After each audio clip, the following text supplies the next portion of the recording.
જય શ્રી કૃષ્ણ ઓલ. આજે હું તમને શ્રી ઠાકોરજીના શ્રી કંઠમાં ધરાવાતા વિવિધ શણગાર વિશેની ટૂંકમાં માહિતી આપીશ.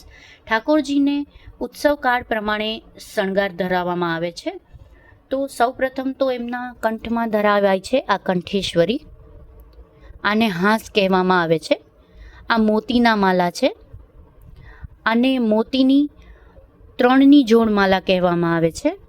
આને બારીક મોતીની માલા કહેવામાં આવે છે. આને ગુંજામાલા કહેવામાં આવે છે. આ સફેદ ગુંજામાલા છે.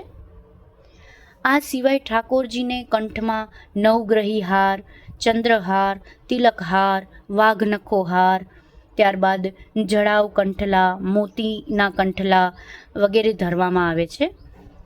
તો ઉષ્ણકાલમાં શણગારમાં હું તમને ખાસ કરીને જણાવું તો ઉષ્ણકાલના શણગારમાં આ ચંદન મોતીના હાર અને છીપના શણગાર ઠાકોરજીને આવે છે, ધરાવાય છે. અને આજે છે તે શ્યામ લગાવ છે, જેનો ઉપયોગ આપણે ઠાકોરજીને શણગાર ધરાવવા માટે કરવો જોઈએ.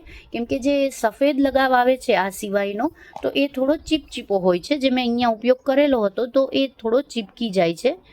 તો એના કરતાં જે આ શ્યામ લગાવ આવે છે એ શ્યામ લગાવનો જ વધુ પડતો ઉપયોગ કરવો. તો આજના વિડીયોમાં આટલી જ માહિતી. હજુ પણ વધુ શણગારની માહિતી હું તમને આપીશ, પણ એ માટે આપણે નેક્સ્ટ વિડીયોમાં મળીશું. જય શ્રી કૃષ્ણ.